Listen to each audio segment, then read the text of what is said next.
My hands shook as I stared at the devastating letter from my husband's attorney.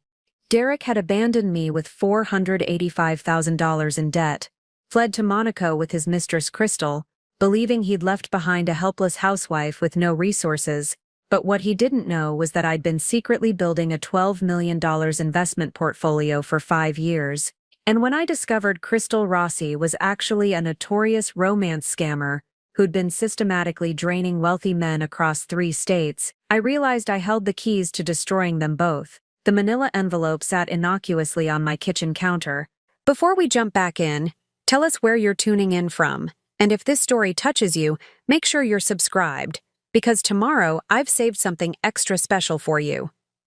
But the moment I tore it open, my carefully constructed world imploded. The letterhead read Coleman and Associates Legal Firm, and the words seemed to blur together as my vision tunneled. Dissolution of marriage, asset division, outstanding debts totaling $485,000. I was Haley Calder, and for 7 years I had played the perfect supportive wife. I baked cookies for Derek's business meetings, attended charity galas in designer dresses he selected, and nodded appreciatively when he explained complex financial strategies that I supposedly couldn't understand. What Derek Calder never knew, what I had deliberately hidden from him since our 2nd year of marriage, was that while he saw me as his beautiful dependent housewife, I had been quietly building a financial empire that dwarfed his modest consulting income. The irony was suffocating. Derek had always been obsessed with traditional gender roles, insisting that men should be the primary breadwinners, that women were naturally better suited for nurturing and support roles. I need to feel like I'm providing for my family, he'd said,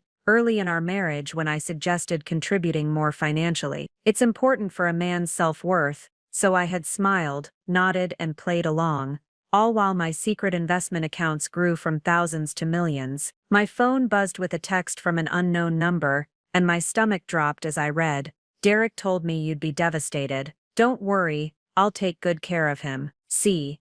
Attached was a photo that made my blood run cold. My husband of 7 years lounging on what appeared to be a luxury yacht, his arm wrapped around a stunning blonde woman I'd never seen before. She was young, maybe 25 to my 34, with the kind of calculated beauty that came from expensive procedures and professional styling. The woman who had apparently been worth destroying our marriage. But it was the next message that truly sent my world spinning. P.S. Thanks for the head start on the debt payments. Monaco is expensive, but your husband's credit cards are handling it beautifully, Crystal. Even her name sounded fake, manufactured for maximum appeal. As I stared at her perfect smile in the photo, something clicked in my memory. That face, I'd seen it before, but where? I rushed to my home office, the one space in our house that Derek rarely entered, dismissing it as my craft room, where I supposedly managed our social calendar and pursued my little hobbies. If he had ever looked closely, he would have seen the dual monitor setup,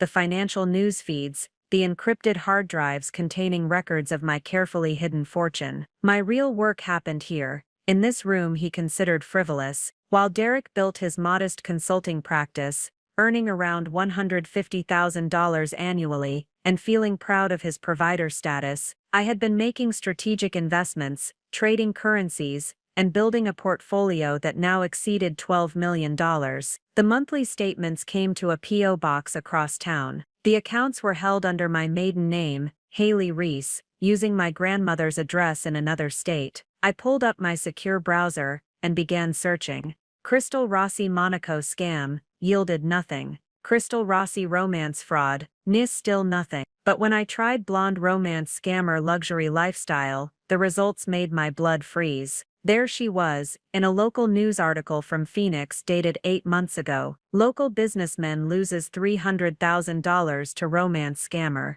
The photo showed the same woman, though she'd been brunette then, identified as Sabrina Coleman. Another article from Dallas, dated a year prior. Investment advisor falls victim to elaborate romance scheme, featuring what was clearly the same woman with different hair, and the name Janie Rossi. My hands flew across the keyboard as I dug deeper. Social media profiles, with different names but the same face. Court records showing restraining orders filed by previous victims. A pattern emerged with sickening clarity. Crystal, or whatever her real name was a professional. She targeted successful men, usually in finance or business, developed romantic relationships, gained access to their resources, and vanished when the money dried up. But she'd made a crucial mistake this time. She'd chosen my husband. The attorney's letter lay spread across my desk, detailing how Derek had systematically emptied our joint accounts, maxed out credit cards in both our names, and even taken a second mortgage on our house, the house that I had actually purchased with my hidden funds, but allowed him to believe he was paying for to preserve his ego. The total damage was staggering: $485,000 in debt that he'd accumulated in the final months of our marriage, all of it legally tied to my name as his spouse. According to the letter, Derek was claiming that I should be responsible for these debts as part of our shared marital obligations, while he conveniently started fresh in Monaco with his new girlfriend. I actually laughed at the absurdity. Derek thought he was leaving behind a financially helpless woman who would be crushed by debt and unable to fight back. He had no idea that while he'd been accumulating $485,000 in debt, I had been accumulating wealth that could buy and sell his entire business 20 times over.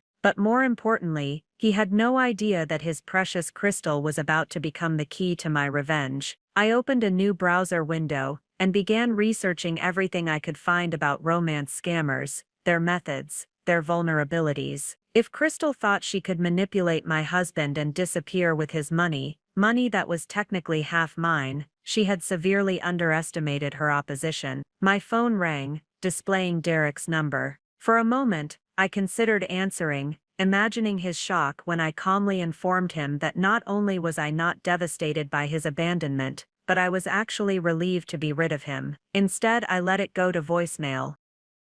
His message was predictably self-serving.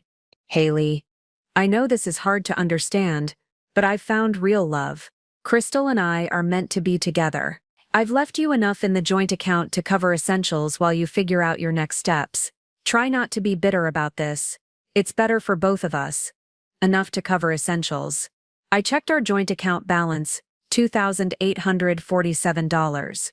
He'd left me less than $3,000, apparently believing this was generous while he jetted off to Monaco with his scammer girlfriend.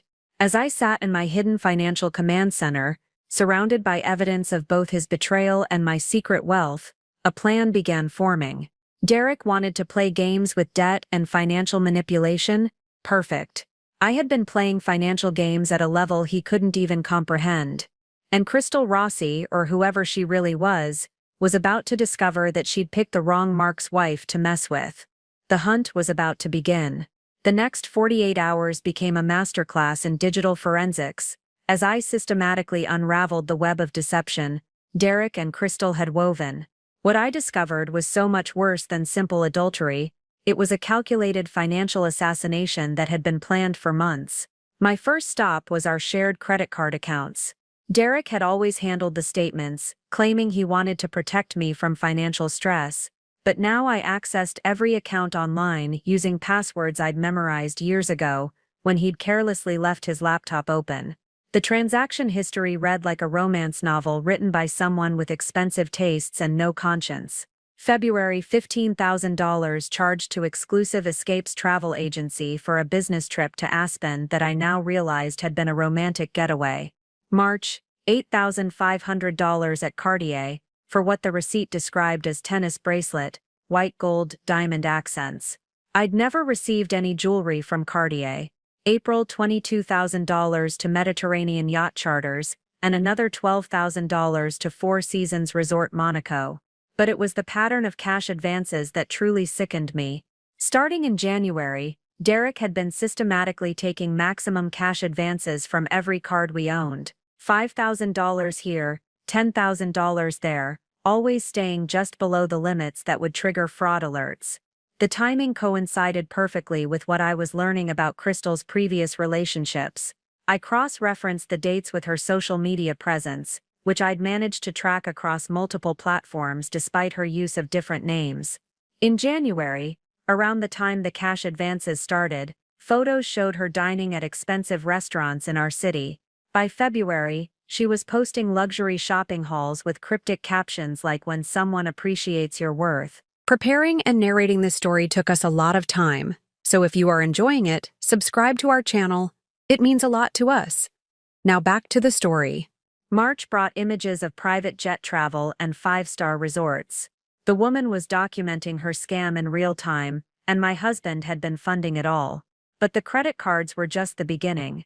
I discovered that Derek had also taken out a personal loan for $75,000 using our house as collateral, the house that I had secretly purchased 5 years ago with my investment earnings, but allowed him to believe he was paying the mortgage on.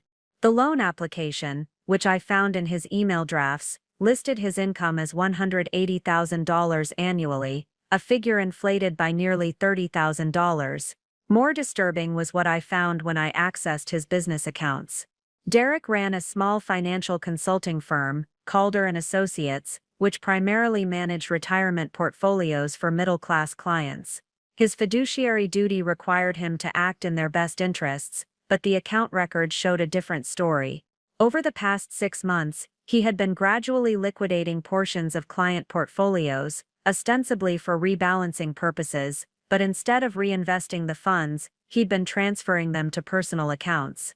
The amounts were small enough to avoid immediate detection, a few thousand from one client, 5,000 from another, but when aggregated, the theft totaled nearly $200,000.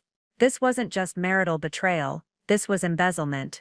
I screenshot everything, methodically building a digital paper trail, while my mind raced through the implications. Derek hadn't just destroyed our marriage, he'd potentially destroyed the retirement security of dozens of elderly clients who trusted him with their life savings. My phone buzzed with another message from Crystal, and this time, the mask of sweet innocence had completely dropped. "I know you're probably going through Derek's accounts right now. Smart girl. But here's what you need to understand. I have compromising photos and videos of your husband that could ruin what's left of his reputation. If you want to keep this quiet and avoid a messy public scandal, you'll pay the debts he left behind and disappear quietly. Consider it the cost of keeping your dignity intact." The audacity was breathtaking. She was attempting to blackmail me into paying for my own husband's betrayal. I immediately began researching Crystal's blackmail tactics with her previous victims.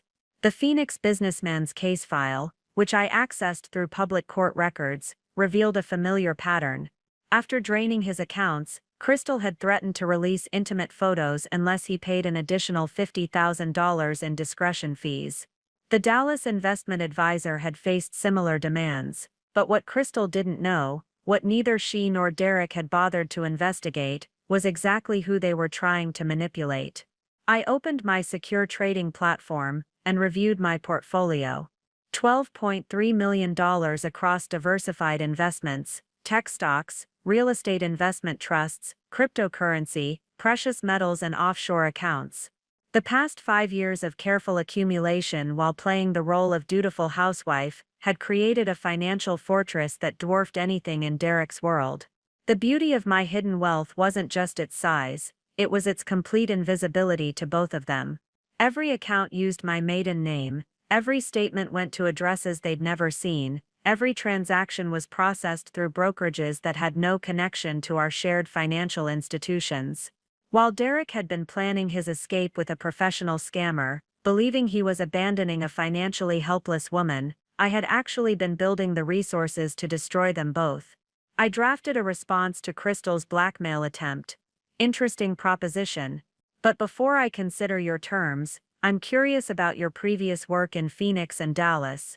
Your portfolio is quite impressive, though I notice some gaps in your employment history. Perhaps we should meet in person to discuss this arrangement properly. The message was deliberately ambiguous, letting her know I'd discovered her history without revealing the full extent of my knowledge. I wanted her to make the next move, to reveal more of her hand while she still believed she held all the cards. Within minutes, my phone rang from a number I didn't recognize. "You think you're clever," Crystal's voice was sharp, no longer the sultry whisper she probably used on her marks. "But you have no idea what you're dealing with. I've been doing this longer than you've been married." "I'm sure you have," I replied calmly. "Which is exactly why we should meet. I have a proposition that might interest a woman of your talents. The line went quiet for several seconds. What kind of proposition? The kind that could be very profitable for both of us. Unless, of course, you prefer the uncertainty of running from your past forever. The hook was set. Now I just had to reel her in. Crystal agreed to meet at Meridian Cafe, an upscale bistro in downtown where she apparently felt comfortable operating, probably because she'd used it before to scout potential marks. I arrived 30 minutes early, choosing a corner table with clear sightlines to all entrances, and watched her walk in like she owned the place. In person, Crystal Rossi was even more calculating than her photos suggested. She moved with the practiced confidence of someone accustomed to being the most attractive woman in any room, her designer outfit perfectly chosen to project success without appearing desperate. But I noticed the details that betrayed her true nature, the way her eyes constantly scanned the room, cataloging exit routes and assessing other patrons for potential opportunities. "Haley," she said, sliding into the seat across from me with a smile that never reached her eyes. "You're prettier than your photos. I can see why Derek felt guilty about leaving you." The casual cruelty of the comment was clearly intended to establish dominance, to make me feel small and discarded. Instead, I found myself genuinely impressed by her psychological manipulation skills. This woman was a professional. "Thank you," I replied evenly. "And you're exactly what I expected." Derek always had predictable tastes. Something flickered across her expression, surprise perhaps that I wasn't collapsing into tears or begging her to return my husband. She recovered quickly, leaning forward with predatory interest. "So what's this proposition you mentioned? I hope you're not going to waste my time trying to negotiate some pathetic payment plan for Derek's debts." I pulled out my phone and placed it on the table, opening to a carefully curated folder of screenshots. "Actually, I wanted to show you something fascinating I discovered while researching your background." Her posture stiffened almost imperceptibly as I swiped through images, newspaper articles about her previous victims, court records, social media profiles under different names. But it was the final screenshot that made her face go completely pale. "This is particularly interesting," I said, displaying a bank routing number and account details. "It seems all your victims' money eventually flows through the same offshore account in the Cayman Islands. Very efficient operation you're running." Crystal's mask finally slipped completely. "You have no idea what you're playing with," she hissed, her voice dropping to a dangerous whisper. "Derek told me you were some helpless housewife, but you're starting to look like a problem." "Oh, I'm definitely a problem," I agreed cheerfully. "But not the kind you're used to dealing with. See, your usual marks are successful men with fragile egos who can't handle the embarrassment of admitting they were fooled by a beautiful woman. They pay your blackmail demands and slink away quietly." I leaned forward, matching her earlier predatory posture. "But I'm not a fragile ego man, Crystal. I'm a woman you robbed and I have resources you can't imagine." She laughed, but it sounded forced. "Resources? Honey, I've seen your joint bank account. Derek left you with pocket change." "Derek sees what I wanted him to see," I replied. "Just like you only see what I'm choosing to show you right now."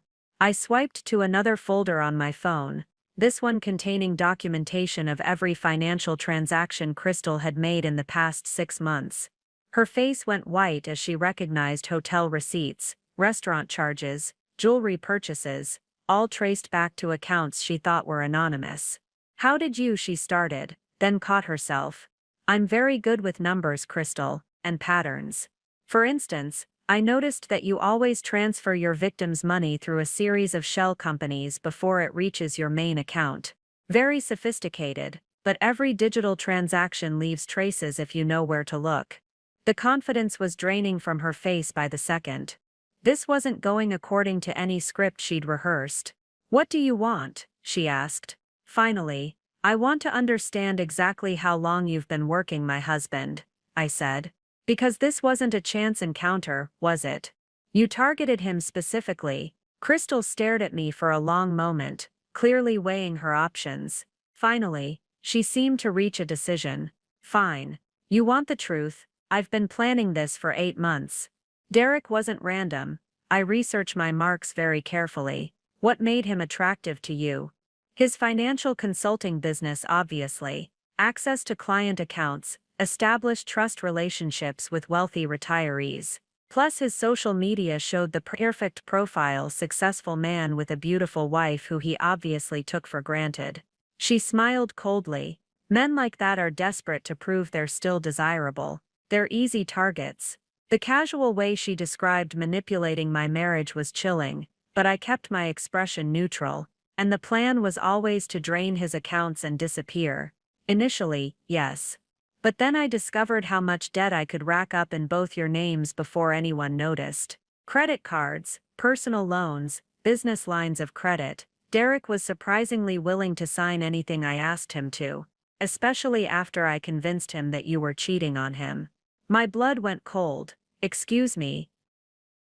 Crystal's smile turned vicious. Hey! Oh yes, that was my masterpiece.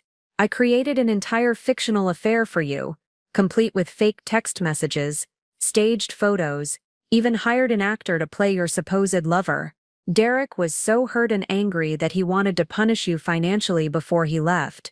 The final piece of the puzzle clicked into place. Derek hadn't just fallen for Crystal's romantic manipulation, he genuinely believed I had betrayed him first. In his mind, the debt he was leaving me with was justified revenge for infidelity that had never happened. You made him think I was cheating, I said slowly, so he'd feel justified destroying me financially. Exactly. Guilt makes people hesitant. Righteous anger makes them vicious.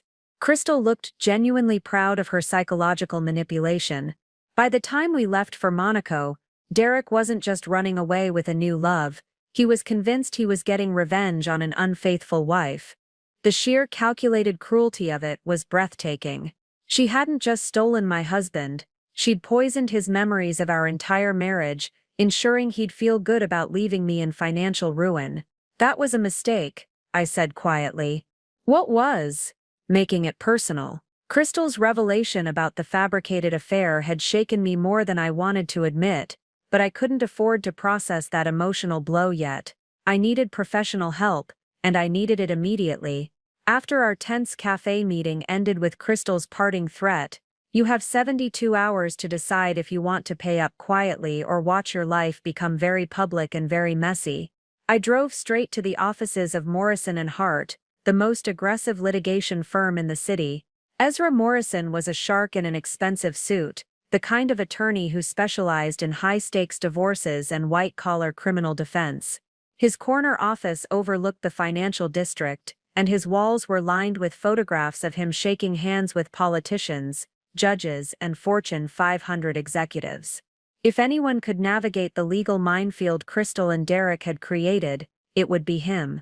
Mrs. Calder, he said after I'd spent an hour outlining the situation, I have to be brutally honest with you. This is one of the most complex cases I've seen in 20 years of practice. He spread the documentation I'd brought across his mahogany conference table, printouts of the embezzled client funds, evidence of Crystal's scamming operation, records of the fraudulent debt accumulated in my name, and the fake affair evidence she'd used to manipulate Derek. The good news is that you have extensive documentation of criminal activity. The bad news is that you're legally married to one of the criminals, which means you're potentially liable for his actions under spousal debt laws. My stomach sank. What does that mean practically? It means that even though you can prove Derek accumulated this debt without your knowledge or consent, creditors can still pursue you for payment. Marriage creates a legal partnership, and in most states, both spouses are responsible for debts incurred during the marriage, regardless of who actually signed the paperwork. Ezra pulled up a legal database on his laptop, scrolling through relevant statutes. The embezzlement from client accounts actually works in your favor. If we can prove criminal activity, we can argue that you shouldn't be held responsible for the proceeds of crimes you didn't know about. But the personal loans, credit cards, and mortgages are trickier. What about Crystal's blackmail? Surely that changes things. It helps establish a pattern of fraud and coercion, but it doesn't automatically absolve you of the debt. We'd need to prove that Derek was acting under duress, or that Crystal was controlling his financial decisions. He paused, studying the timeline I'd created. The fabricated affair evidence is actually our strongest angle. How so?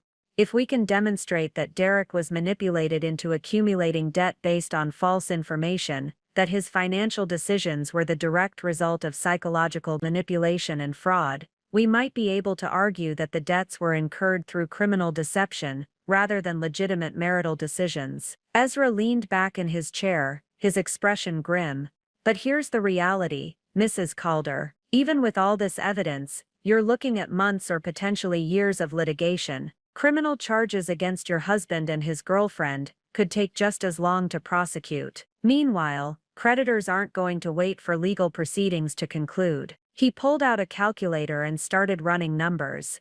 You mentioned the total debt is approximately $485,000. Even if we successfully argue that you shouldn't be responsible for all of it, you're likely looking at legal fees in the six-figure range. The house could be seized to satisfy the debts, your credit will be destroyed, and there's no guarantee we'll recover anything from your husband's stolen assets, assuming we can even locate them in offshore accounts. The weight of the situation was crushing. Even with all the evidence I'd gathered, even with proof of criminal activity, the legal system wasn't designed to provide quick relief for victims of financial fraud. There's another complication, Ezra continued. If you're planning to pursue Crystal Rossi criminally, you need to understand that she's likely judgment-proof. Professional scammers rarely keep assets in their own names. Everything she's stolen is probably hidden in shell companies, offshore accounts, or converted to untraceable assets. So even if we win, we might not recover anything. Exactly.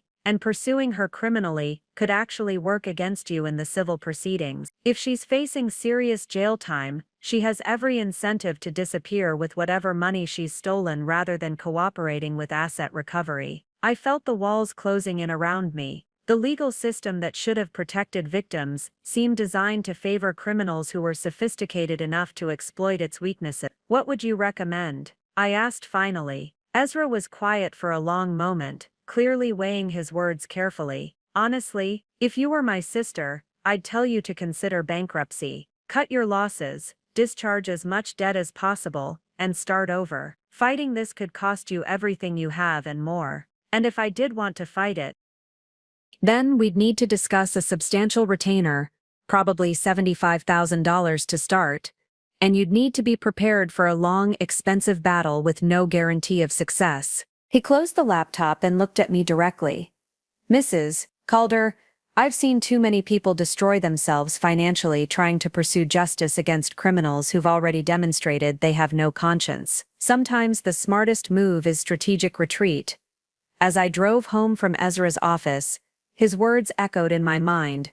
Strategic retreat. The phrase felt like surrender, like admitting that Crystal and Derek had won through sheer audacity and careful planning. But Ezra Morrison didn't know about my hidden $12.3 million portfolio. He'd given me advice based on the assumption that I was exactly what I appeared to be, a financially dependent housewife facing ruin. His recommendation for strategic retreat was sound legal counsel for someone in that position. The problem was, I wasn't that person, I never had been. That evening, I sat in my home office, staring at my investment accounts and considering my options. The legal system might be slow and expensive, but I had resources that Crystal and Derek couldn't even imagine. More importantly, I had something they'd fatally underestimated: patience, planning ability, and the kind of cold analytical thinking that had built my secret fortune in the first place. Ezra Morrison had told me the smart move was strategic retreat, but he'd also unknowingly given me something more valuable: a complete understanding of exactly how the legal system would handle this case, and all the ways it could be manipulated by someone with sufficient resources and strategic thinking. Crystal had made a career of exploiting people's weaknesses. It was time to show her what happened when she picked a target who didn't have any. 3 days after my sobering meeting with Ezra Morrison, I was drowning my sorrows in expensive wine and contemplating the nuclear option of exposing everything when my phone rang with a number I didn't recognize. Given recent events, I almost didn't answer, but something made me pick up on the fourth ring. Is this Haley Calder? The voice was professional, female, with the crisp efficiency of someone used to making important calls. Yes. Who's calling? This is Sabrina Reese from Pinnacle Financial Investigations. I specialize in asset recovery and financial fraud cases. I understand you might be dealing with some complex financial issues involving overseas accounts and romantic fraud. My blood ran cold. How could anyone know about my situation? I'd been meticulously careful about who I'd spoken to, and neither Crystal nor Derek knew I was investigating them. I'm sorry. I think you have the wrong person, I said carefully. Mrs. Calder, I know this is unexpected, but I've been tracking Crystal Rossi's operation for 18 months. She's been on our radar since the Phoenix incident, and when certain financial patterns appeared in Monaco that matched her previous work, it triggered alerts in our system. I gripped the phone tighter. What kind of alerts? The kind that suggest she's escalated from simple romance fraud to something much more sophisticated. May I ask, has she attempted to blackmail you yet? The directness of the question caught me off guard. Who are you really? I'm a former FBI financial crimes investigator, who now runs a private firm specializing in recovering assets from international fraud schemes. Crystal Rossi has stolen approximately $2.3 million from 7 verified victims over the past 3 years, and we believe your husband's case represents a significant escalation in her methods. Sabrina's voice carried the authority of someone who knew exactly what she was talking about. Mrs. Calder, I'm going to be direct with you. Crystal chose your husband not just because he had access to client funds, but because our intelligence suggests she's been planning something much bigger than her usual romance scams. We think she's building toward a major financial crime, and your husband was meant to be the vehicle. What kind of major financial crime? We believe she's using the money from multiple victims to capitalize a sophisticated investment fraud scheme. The Cayman Islands account you've probably discovered is just one node in a network designed to funnel money into fake hedge funds and cryptocurrency schemes targeting high net worth individuals. I felt the pieces clicking into place. Crystal's operation was far more complex than I'd realized. She wasn't just a romance scammer, she was building infrastructure for large-scale financial fraud. But here's the thing, Sabrina continued. She made a crucial error with your case. The fake affair evidence she created to manipulate your husband was sloppy. She used the same actor she'd used in a previous scam, and she was careless with digital footprints. We have enough evidence to bring criminal charges, but we need someone on the inside who can help us document her current activities. Someone on the inside. Someone she trusts, someone she's already revealed her methods to, someone who might be able to get close enough to gather the evidence we need to shut down her entire operation and recover assets for all her victims. The implication was clear, and it was terrifying. You want me to go undercover against a professional criminal. I want to offer you an opportunity to not just recover your own losses, but to help bring down someone who's destroyed dozens of lives. Mrs. Calder, Crystal Rossi is planning something that could steal millions from retirees and middle-class investors. Your husband's embezzlement from client accounts suggests she's already moving in that direction. Sabrina paused, letting that sink in. But I should mention, we know about your hidden assets. My heart stopped. What? Your investment portfolio under your maiden name, the offshore accounts, the real estate holdings. Mrs. Calder, when we investigate financial fraud, we investigate everyone involved. We know you're not the helpless housewife you've been pretending to be. The careful facade I'd maintained for years was crumbling in real time. How long have you known? About 6 months. Initially, we thought you might be complicit in your husband's activities, but your trading patterns and account structures suggest someone who's been carefully hiding assets from a controlling spouse, rather than laundering criminal proceeds. Relief and terror warred in my chest. The government knew about my secret wealth, but apparently didn't consider it criminal.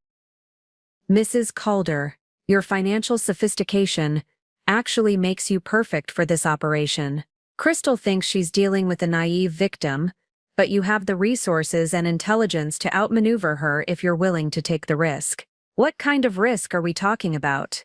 Crystal has escalated to threats and blackmail with you, which suggests she sees you as a genuine threat to her operation. If you agree to help us, you'd be wearing recording devices during meetings with her, gathering evidence of her broader criminal network, and potentially traveling to Monaco to document her operations there. The scope of what Sabrina was proposing was staggering, and if she discovers what I'm doing, That's the risk. Crystal Rossi has become increasingly desperate and dangerous as law enforcement has closed in on her previous activities. She's been known to threaten physical violence when cornered. I walked to my office window, staring out at the life I'd built through years of careful planning and secret accumulation. Crystal and Derek thought they'd destroyed that life, but they'd actually just revealed how strong its foundation really was. "What would you need from me?" I asked finally. "Your cooperation in building a case that could shut down one of the most sophisticated romance fraud operations we've ever encountered. In exchange, we can offer you immunity for any technical violations regarding undisclosed assets, priority recovery of your stolen funds, and the satisfaction of ensuring Crystal never destroys another family." The opportunity was dangerous, but it was also exactly what I'd been hoping for, a way to turn my hidden strengths against the people who'd betrayed me. "How quickly would you need an answer?" "Crystal's expecting a response to her blackmail demand tomorrow. We'd need to move fast." I looked around my office, at the monitors showing my secret portfolio, at the evidence I'd gathered of Crystal's crimes, at the life I'd built in the shadows of my own marriage. "Let's do it." Working with Sabrina Reese meant diving deep into the psychological manipulation that had controlled my marriage for years, and what I discovered was more disturbing than I'd ever imagined. As we sat in her secure conference room, surrounded by whiteboards covered in financial flowcharts and behavioral analysis, she walked me through how professionals like Crystal operated, and how people like Derek became perfect targets. "The first thing you need to understand," Sabrina explained, pulling up a detailed psychological profile on her laptop, "is that your husband wasn't Crystal's victim. He was her weapon. Everything she did was designed to turn him into someone who would willingly destroy his own life to serve her purposes." She clicked through a series of photographs showing Crystal with different men over the past 3 years. In every image, the same pattern emerged: successful, middle-aged men who looked confident in public, but showed subtle signs of insecurity, expensive clothes that didn't quite fit right, forced smiles that didn't reach their eyes, body language that suggested they were trying too hard to appear successful. "Romance scammers like Crystal are essentially psychological profilers," Sabrina continued. "They don't just target wealthy men, they target men with specific emotional vulnerabilities that can be exploited. Your husband fit the profile perfectly." She pulled up a detailed analysis of Derek's social media presence going back 5 years. What I saw made my stomach churn with recognition. Post after post showed him subtly positioning himself as more successful than he actually was. Photos of expensive restaurants he'd taken me to for special occasions, presented as regular dining experiences, pictures of luxury cars at dealerships, captioned as if he owned them, business achievements inflated to sound more impressive. "Classic inadequacy masquerading as confidence," Sabrina noted. "Men like this are desperate for external validation of their worth. They're also typically in relationships where they feel the need to maintain a superior position to protect their ego." The implication hit me like a physical blow. "You're saying he was vulnerable to Crystal because of our marriage dynamic." "I'm saying Crystal identified that your husband was a man who needed to feel dominant in his relationship, but was secretly insecure about his actual capabilities. That made him perfect for her purposes. Someone who could be manipulated through ego gratification while simultaneously being resentful enough of his current situation to justify destructive behavior." Sabrina opened another file, this one containing transcripts of recorded conversations between Crystal and her previous victims. Reading them was like watching a masterclass in psychological manipulation. "Notice the pattern," she said, highlighting specific phrases. "She always starts by making them feel like they're the most interesting man she's ever met. But it's not generic flattery, it's targeted praise designed to address their specific insecurities." The transcripts were chilling in their precision. Crystal would identify exactly what each man needed to hear: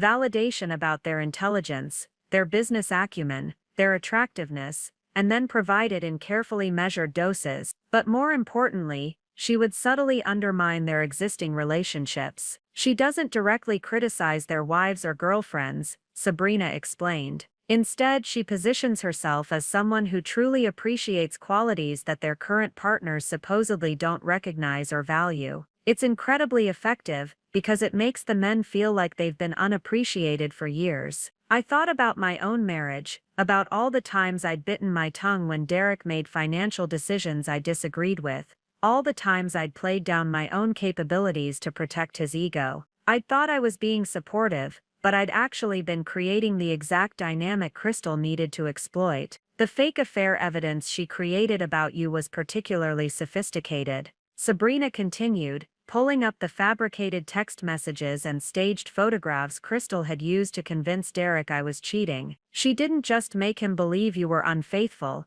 she made him believe you were unfaithful with someone who had all the qualities he was insecure about. The fictional affair Crystal had created was with a successful investment banker who drove an expensive car and lived in a luxury apartment. In Crystal's manufactured evidence, this imaginary man was everything Derek secretly feared he wasn't: financially sophisticated, naturally confident, and effortlessly successful.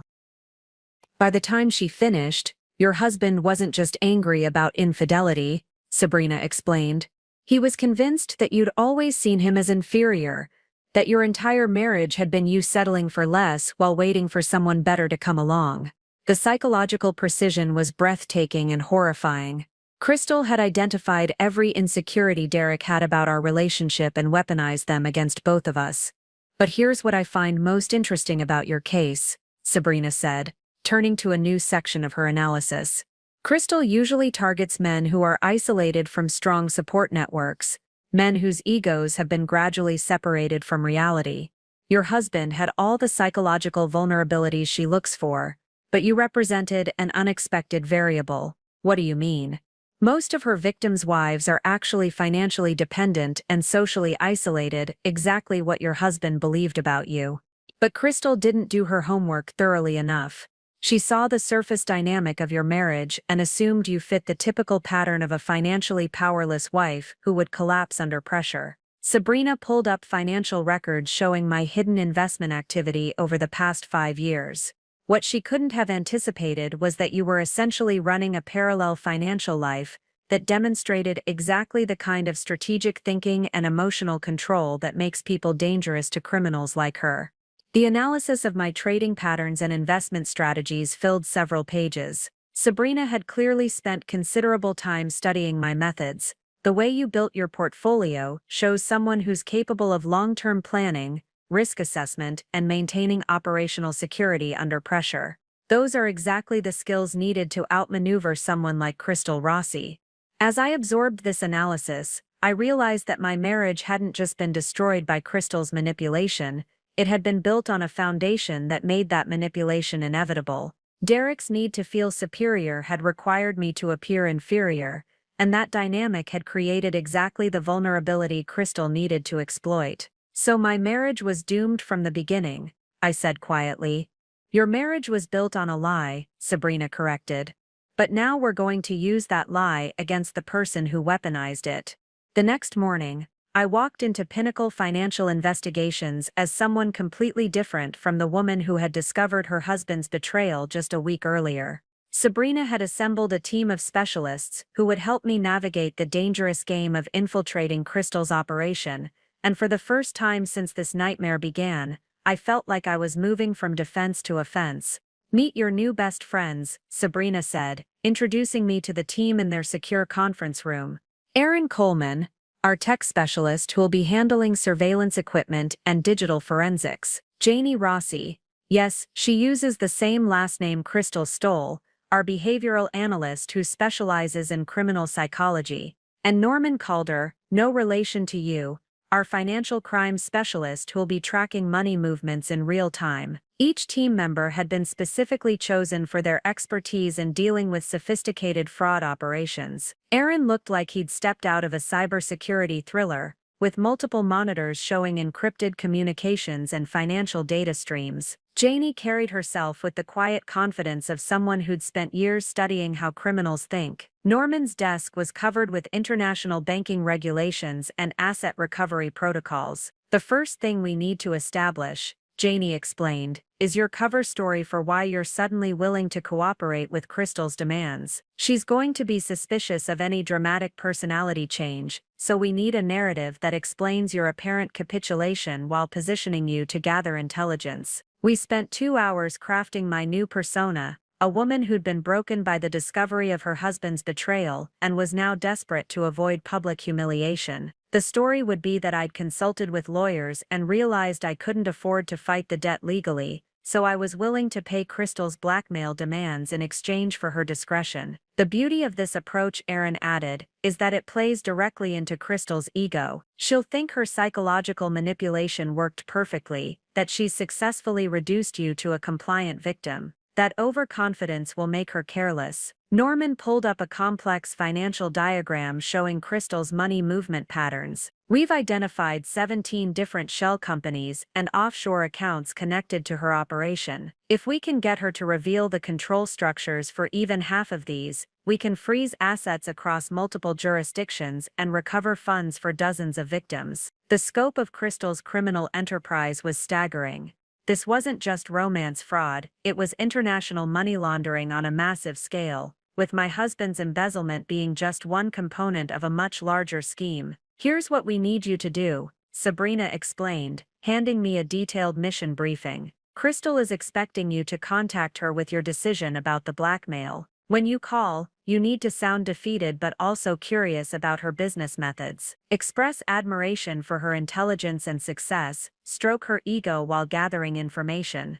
Janie leaned forward, her expression serious. Criminals like Crystal often can't resist bragging about their accomplishments to people they think they've defeated. If you position yourself as someone who's impressed by her sophistication, rather than someone who's angry about being victimized, she might reveal more than she intends. Aaron handed me a device that looked like an ordinary smartphone but was actually a sophisticated recording system. "This will capture everything: audio, video, GPS location data, even ambient conversations when you're not actively using it. The data uploads automatically to our secure servers, so even if something happens to the device, we'll have real-time intelligence." The weight of what I was about to do settled over me. I would be deliberately walking into the orbit of someone who had already demonstrated she was willing to destroy lives for financial gain. But I also realized that for the first time in my adult life, I was operating from a position of genuine strength rather than hidden vulnerability. "There's one more thing," Norman said, pulling up records of my secret investment accounts. "We've been authorized to offer you something unprecedented: full immunity for any technical violations regarding undisclosed assets, plus priority recovery status for your stolen funds. But more importantly, we can help you restructure your hidden wealth to protect it from any future legal complications." The offer was incredible. Not only would I be protected from prosecution for maintaining secret accounts, but I'd gain access to the kind of professional financial protection services that were usually reserved for billionaires and multinational corporations. "Why are you offering so much?" I asked. Sabrina's expression grew grim. "Because Crystal Rossi isn't just stealing money, she's funding something much bigger. We have intelligence suggesting she's connected to an international criminal organization that's planning to launch coordinated financial attacks against retirement systems and pension funds. Stopping her isn't just about justice for her current victims, it's about preventing financial crimes that could affect hundreds of thousands of people." The stakes were higher than I'd ever imagined, but so was my capacity to make a difference. I looked around the room at these professionals who were treating me as an equal partner rather than a helpless victim, and realized that Crystal's manipulation had inadvertently revealed capabilities I'd never known I possessed. "When do I make the call?" I asked. "Right now," Sabrina replied, sliding a secure phone across the table. "It's time to let Crystal think she's won." The phone rang 3 times before Crystal's familiar voice answered, but something in her tone had shifted since our cafe meeting. Where before there had been predatory confidence, now I detected an edge of impatience, even concern. "Haley, I was beginning to think you'd decided to do something stupid." I took a deep breath, channeling the defeated housewife persona Janie had coached me to project. "I've been thinking about what you said, about keeping this quiet and avoiding a public scandal. And I spoke with a lawyer. You were right, fighting this could cost me everything I have left. I can't afford years of litigation, especially not with my reputation destroyed by those photos you mentioned." The silence on the other end stretched for several seconds. I could almost hear Crystal recalibrating, adjusting her approach based on what she perceived as my capitulation. "Smart girl," she said finally. and I could hear the satisfaction in her voice. Derek said you were more intelligent than most of his clients' wives. I'm glad you're proving him right. The casual cruelty of comparing me to other women whose lives she'd probably helped destroy was breathtaking, but I forced myself to sound grateful rather than disgusted. I have to ask though, how did you do it? The whole operation, I mean. It's actually quite impressive from a business perspective. Crystal's laugh was genuine this time, warm with the pleasure of recognition. Most people never appreciate the skill involved, they just see a pretty face and assume everything came easily. But it's not easy, is it? Managing multiple identities, coordinating financial transfers, maintaining the psychological manipulation over months, that takes real intelligence and planning. Exactly. Crystal's voice brightened noticeably. Do you know how many moving parts are involved in something like this? Banking regulations in different countries, identity documentation, social engineering, psychological profiling. It's like running a multinational corporation. I could hear Aaron typing furiously in the background, probably cross-referencing everything Crystal was revealing against their existing intelligence. The recording device felt warm in my palm as I pushed for more details. How did you even get started in something like this? It seems so complex for someone to figure out on their own. Oh, I didn't figure it out alone, Crystal said, and I could hear her settling in for what sounded like a longer conversation. I started working for someone else about 4 years ago, someone who taught me the ropes, but I was always better at the psychological side than my mentor expected. Sabrina leaned forward, her eyes wide. This was intelligence they clearly hadn't anticipated. Someone taught you? I asked, trying to sound impressed rather than investigative. A woman named Elena Vasquez. She ran romance scams, targeting tech executives in Silicon Valley, but her methods were too crude. She relied on obvious emotional manipulation and got greedy too quickly. I refined the approach, made it more sophisticated. Crystal's voice carried the pride of someone discussing a professional achievement. Elena would drain one victim and move on. I realized you could extract much more value by maintaining longer-term relationships and expanding into related criminal activities. Related activities, identity theft from the primary target's social circle, investment fraud using their professional credentials, even using their businesses as fronts for money laundering. Derek's consulting firm, for example. Do you know how easy it is to create fake investment products when you have access to a legitimate financial advisor's credentials? My blood ran cold. Crystal wasn't just stealing from Derek's clients, she was using his professional reputation to commit securities fraud against other investors. That's brilliant, I managed to say. How many investors are involved, currently? About 300 people think they're invested in a hedge fund that Derek manages. They're seeing steady returns on their statements, never knowing their money is actually funding our lifestyle, while we build toward the big score. The scope was staggering. Crystal had turned my husband into the face of a Ponzi scheme that was defrauding hundreds of investors. The big score? Crystal's voice dropped to a conspiratorial whisper. Elena's planning something major,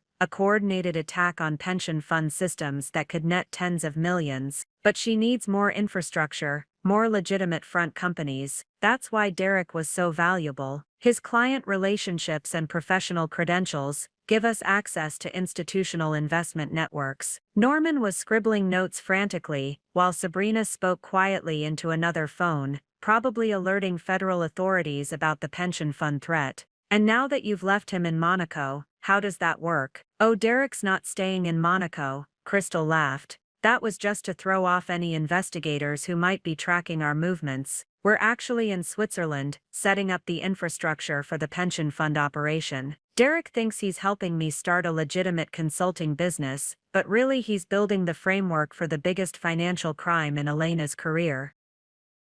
As Crystal continued describing their plans, I realized that fate had placed me in the perfect position to stop not just my husband's betrayal, but a criminal conspiracy that could devastate the retirement security of thousands of innocent people. Crystal, I said carefully, I'm actually quite impressed. Would you be interested in meeting again? I think we might be able to help each other more than you initially realized. Crystal agreed to meet the next evening at the Grandview Hotel's rooftop bar, a location she chose because it was public enough to feel safe but exclusive enough to avoid unwanted attention. As I rode the elevator to the 23rd floor, Aaron's voice crackled through my nearly invisible earpiece. Remember, she's going to test you tonight. Everything you say will be analyzed for signs that you're not who you're pretending to be. Stay in character. You're a desperate housewife who's impressed by her intelligence and wants to learn from her success. The elevator doors opened onto a dimly lit lounge with floor-to-ceiling windows overlooking the city. Crystal had chosen a corner table with clear sight lines to all entrances, just as I'd expected. She looked different tonight, more relaxed, almost celebratory, wearing a dress that probably cost more than most people's monthly salary. "Haley," she said, standing to embrace me like we were old friends rather than adversaries. "You look better, less shell-shocked." "I've been doing a lot of thinking," I replied, settling into the chair across from her. "About everything you said yesterday, about intelligence not being appreciated." Crystal signaled the waitress and ordered champagne without consulting me. "I'm glad you're seeing this situation more clearly. Most people never get past the emotional reaction to appreciate the artistry involved." "That's exactly what I wanted to talk to you about," I said, leaning forward with carefully practiced enthusiasm. "The way you've structured everything, it's like a masterclass in strategic thinking. I've been wondering if there might be ways I could be useful to someone with your skills." Her eyes narrowed slightly, and I could see her psychological machinery working, trying to determine if this was genuine admiration or sophisticated manipulation. "Useful how?" "Well, you mentioned yesterday that you're building infrastructure for larger operations. I may have been naive about Derek's activities, but I'm not naive about business. I understand strategic partnerships." I pulled out my phone and showed her a carefully prepared document that Aaron had helped me create, a business plan for a luxury lifestyle consulting firm that would cater to wealthy women seeking financial independence. "I've been thinking about starting fresh," I continued, "building something that leverages my social connections and understanding of affluent circles. But after talking to you, I realize I've been thinking too small." Crystal examined the business plan with genuine interest, her predatory instincts clearly engaged. "This is more sophisticated than I expected from someone in your position." "Like I said, I've been underestimated before." I met her gaze directly. "The question is whether someone with your experience would be interested in a partnership with someone who has access to social circles you might find profitable." For the first time since I'd met her, Crystal looked genuinely surprised. "You're proposing that we work together." "I'm proposing that we recognize mutual advantages. You have expertise in financial extraction and international operations. I have access to wealthy social networks and a clean reputation that could open doors your previous activities might have closed." Crystal leaned back in her chair, studying me with new intensity. "And what would you get out of this arrangement?" "Financial security, obviously, but more than that, I'd get to learn from someone who's clearly mastered skills I never knew I needed." I paused, letting vulnerability creep into my voice. "Derek made me feel helpless for years. You've shown me that helplessness is a choice." The champagne arrived, and Crystal poured 2 glasses with ceremonial precision. "You know, Haley, I may have misjudged you initially. Most women in your situation would be focused on revenge or getting their husband back. But you're talking about evolution."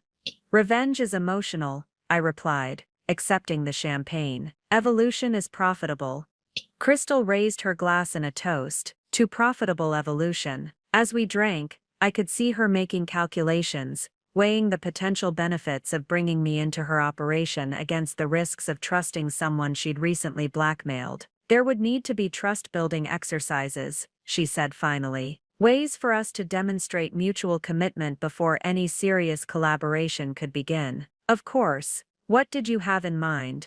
"Well, first, you'd need to prove you're serious about moving beyond conventional morality. The kind of work I do requires flexibility regarding legal boundaries." I nodded as if this was exactly what I'd hoped to hear. I assumed as much. "What kind of proof would you need?" Crystal's smile turned predatory. "There's a pension fund administrator in your social circle. Margaret Chen from the country club. She handles retirement accounts for 3 major corporations in the city. We need access to her login credentials and security protocols. My heart raced as I realized she was asking me to help facilitate the pension fund attack she'd mentioned. Through my earpiece, I could hear Aaron's sharp intake of breath. Margaret's been a friend for years, I said carefully. How would you suggest I approach that? Social engineering. Invite her for coffee, express concern about your own retirement security given Derek's abandonment, ask her to show you how the system works. People love feeling important by sharing their expertise. Crystal outlined the plan with clinical precision: how to gain Margaret's trust, extract her credentials, and provide access to retirement accounts containing millions of dollars. Once we have that access, Crystal continued, we'll know if you're serious about this partnership. We belisipsat, she read. And if you are, I'll introduce you to Elena. She's always looking for partners with your kind of social access. As Crystal detailed the criminal conspiracy I was supposed to help execute, I realized I was no longer just gathering evidence about past crimes. I was being recruited to prevent future ones. The morning after my rooftop meeting with Crystal, I arrived at Pinnacle Financial Investigations to find the team in a state of controlled chaos. Multiple federal agencies had been alerted overnight, and the conference room looked like a war room, with new whiteboards covered in organizational charts and timeline analyses. The pension fund attack is happening faster than we anticipated, Sabrina said without preamble. Based on Crystal's conversation with you last night, we think they're planning to execute within the next 2 weeks, not months. Aaron pulled up a complex network diagram on his largest monitor. We've been tracking the Elena Vasquez connection all night. She's not just some mentor figure, she's the head of an international criminal organization that's been responsible for over $50 million in retirement fund theft across 7 countries. The scope was breathtaking. What I'd thought was a relatively small-scale romance scam had revealed itself as part of a sophisticated criminal enterprise targeting the financial security of ordinary working people. But there's something else, Janie said, her expression grim. We intercepted communications between Crystal and Elena early this morning. They're not just planning to steal from pension funds, they're planning to crash them entirely. She displayed a series of encrypted messages on her screen, translated from what appeared to be a complex code. Elena's organization doesn't just extract money and disappear, they manipulate the remaining investments to create cascading failures that destroy the entire fund, making their theft look like market crashes rather than criminal activity. Norman added, if they succeed with the 3 pension funds Crystal mentioned, it won't just be theft, it'll be the complete destruction of retirement security for over 40,000 people. The weight of responsibility was crushing. These weren't just numbers on a spreadsheet, they were teachers, nurses, municipal workers, and small business employees who had spent decades contributing to retirement funds that could be wiped out overnight. There's more, Sabrina continued. Crystal's request for you to target Margaret Chen isn't random.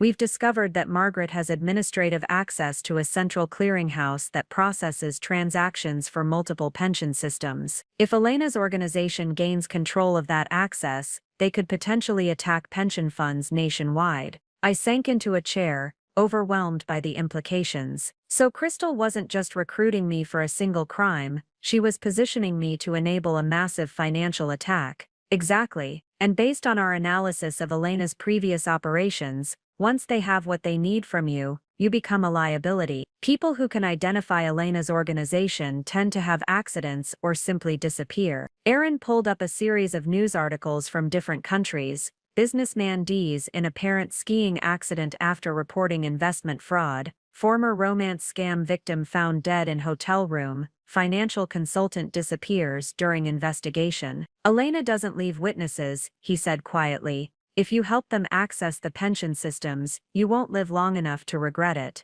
The room fell silent as the full danger of my situation became clear. I wasn't just helping to catch criminals, I was walking into the territory of people who killed to protect their operations. However, Sabrina said, we may have found Elena's weakness. She's been careful to stay in the shadows, but Crystal's ego makes her vulnerable. If we can convince Crystal to arrange a meeting with Elena, we might be able to take down the entire organization. Janie leaned forward. The key is making Crystal believe that you're so valuable as a partner, that Elena needs to meet you personally. You'd need to offer something that seems too good to pass up. What kind of offer? Norman opened a new file on his laptop. Your secret wealth. If we can make Elena believe that you're not just offering access to Margaret Chen's pension systems, but also bringing $12 million in investment capital to help fund their operations, she might take the risk of meeting face to face. The plan was audacious and terrifying. I would be offering my actual hidden fortune as bait to lure one of the world's most dangerous financial criminals into a trap. But how do we prove I have that money without actually giving them access to it? Aaron smiled for the first time since I'd arrived. We create fake account statements showing even more money than you actually have. Elena's organization specializes in financial deception. They'll be impressed by documentation that appears to show sophisticated wealth management strategies. We're talking about fabricating evidence of a $25 million portfolio, Sabrina added. Enough to make Elena believe that partnering with you could fund their operations for years, rather than just providing access to a single pension system. The irony was perfect. The same skills I'd used to hide my wealth from Derek would now be weaponized against the criminals who had destroyed my marriage. There's one more element, Janie said. To make this completely convincing, you'll need to demonstrate your commitment by actually going through with approaching Margaret Chen. But instead of stealing her credentials, you'll be giving her advance warning about the attack while gathering intelligence about Elena's specific targets. I looked around the room at these federal agents and financial investigators who were asking me to risk everything to stop a crime that could devastate thousands of innocent families. When do we start? I asked. Tomorrow, Sabrina replied. Crystal is expecting an update on your progress with Margaret. It's time to show her exactly how valuable a partner you can be. The next 24 hours transformed me from an undercover informant into the architect of an elaborate counterintelligence operation. Sitting in Pinnacle's secure planning room,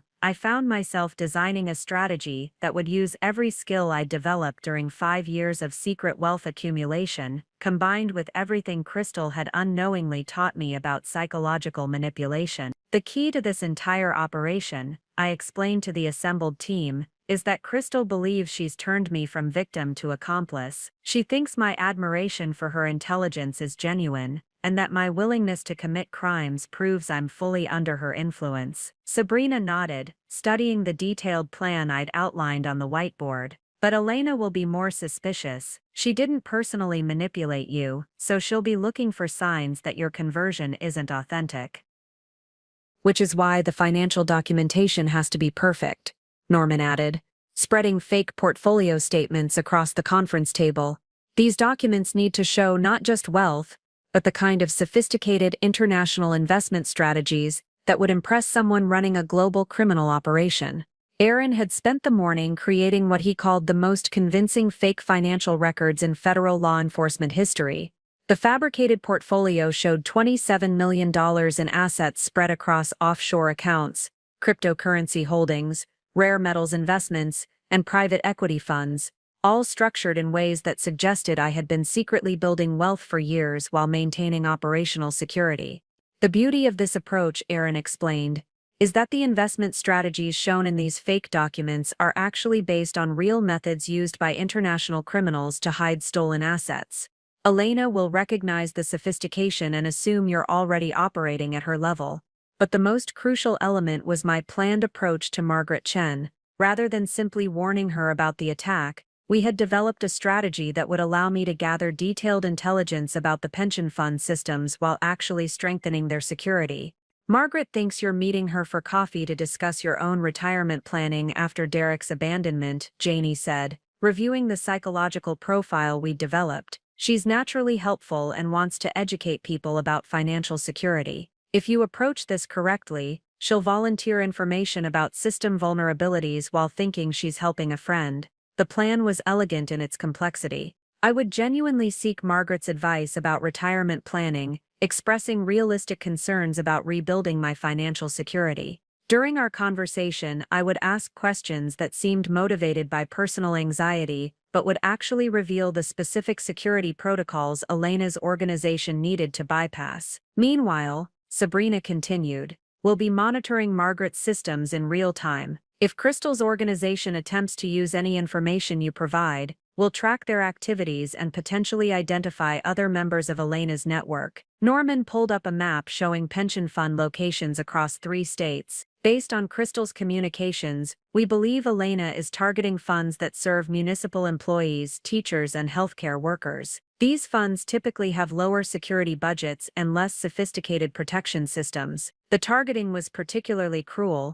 Elena's organization was deliberately preying on the retirement security of public service workers who had dedicated their careers to helping others. There's another element we need to consider, I said, studying the timeline we'd created. Crystal mentioned that Derek thinks he's helping her start a legitimate consulting business in Switzerland. If he's genuinely unaware of the criminal aspects, he might be willing to cooperate with law enforcement once he understands what's really happening. The team exchanged glances. They had clearly considered this possibility but were reluctant to discuss it. "What aren't you telling me?" I asked. Sabrina sighed. "We've been monitoring communications between Crystal and Derek, based on what we've intercepted. Your husband isn't as innocent as Crystal led you to believe." She pulled up a series of translated messages that made my stomach clench. Derek wasn't just helping Crystal unknowingly, he was actively participating in planning the pension fund attacks, discussing which funds would be easiest to target and how to structure the thefts to avoid detection. "He knows exactly what they're planning,"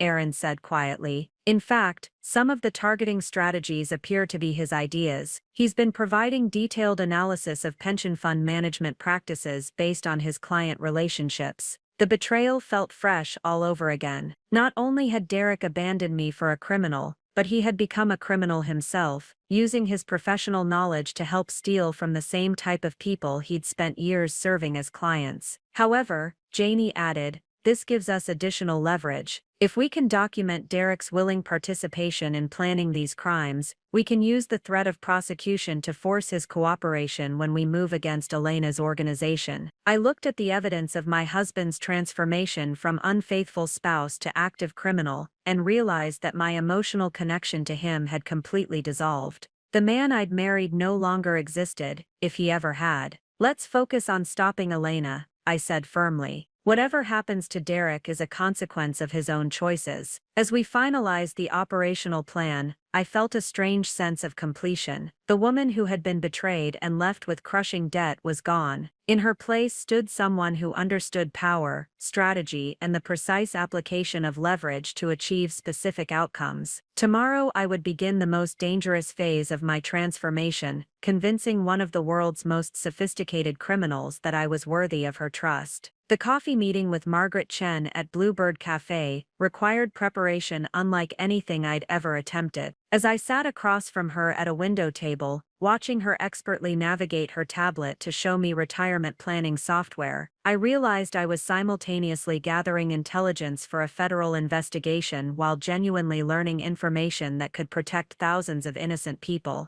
"The thing most people don't understand about pension fund security," Margaret explained, pulling up administrative dashboards that displayed real-time investment data, "is that the human element is usually the weakest link. All the encryption and firewalls in the world can't protect against someone with legitimate access making poor decisions." She was unknowingly describing exactly the vulnerability Elena's organization planned to exploit. As Margaret walked me through various security protocols, I memorized every detail while maintaining the persona of a recently divorced woman anxious about her financial future. "These system access logs are fascinating," I said, leaning forward to study her screen. "How do you monitor for unusual activity?"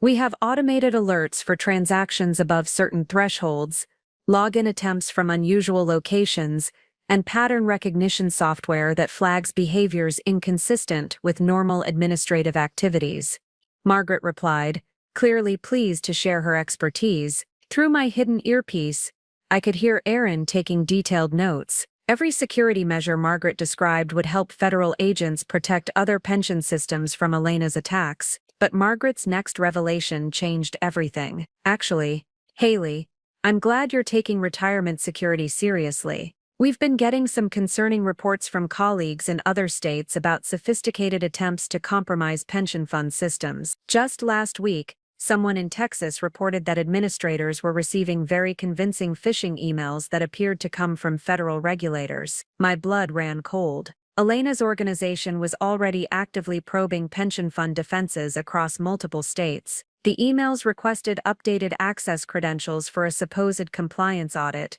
Margaret continued. Fortunately, the administrators in Texas recognized the attempt as fraudulent, but it suggests someone is conducting systematic reconnaissance of pension fund security practices. I needed to warn the team immediately, but couldn't break character. Instead, I expressed appropriate concern while fishing for more details. That's terrifying. Are our local funds vulnerable to the same kind of attack? We like to think our security is more robust, but honestly, these criminals are becoming incredibly sophisticated. They're using social engineering techniques that would fool most people. Margaret lowered her voice conspiratorially. Between you and me, I've been recommending that our board approve funding for a comprehensive security upgrade, but they're reluctant to spend money on theoretical threats. As our conversation continued, I realized that Margaret represented far more than just a target for Elena's organization. She was a potential ally who could help protect pension systems nationwide if she understood the true scope of the threat. After we parted ways,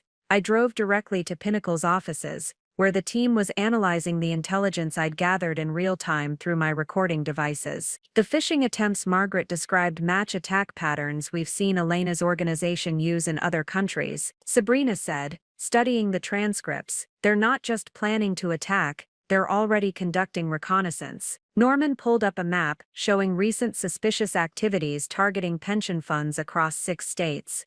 If Margaret is right about the timeline, Elena's organization could be ready to execute coordinated attacks within days, not weeks. The acceleration of Elena's timeline meant our carefully planned operation was at risk of being overtaken by events. We needed to move faster than anticipated.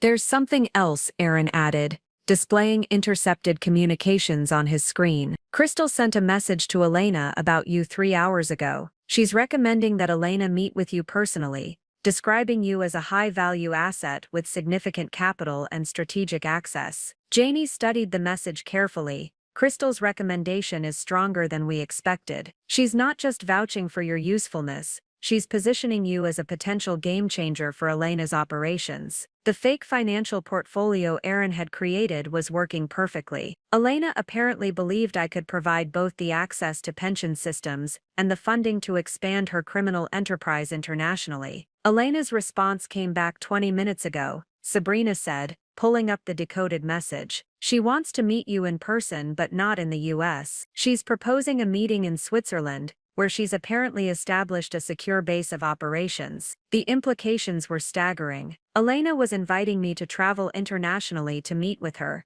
which would place me completely outside the protection of US law enforcement. Obviously, we can't send you to Switzerland alone, Sabrina continued. But Elena's willingness to meet suggests she sees enormous potential in partnering with you. That gives us leverage to negotiate the terms of the meeting. I studied the team of federal agents and financial investigators who had become my allies in this increasingly complex operation. Each brought expertise I could never have developed alone, but more importantly, they had shown me capabilities I'd never known I possessed. What if we propose a compromise? I suggested. Elena wants to meet, but we need it to happen on our terms, in a location where we can provide adequate protection and support. As we began planning the most dangerous phase of the operation, I realized that the support network I was building extended far beyond this immediate crisis. These relationships represented something I'd never had during my marriage, partnerships based on mutual respect and shared purpose, rather than hidden capabilities and manufactured dependence. The response to Elena's Switzerland invitation required delicate maneuvering that would convince her I was eager to partner while establishing terms that favored our operation. After hours of strategizing with the team,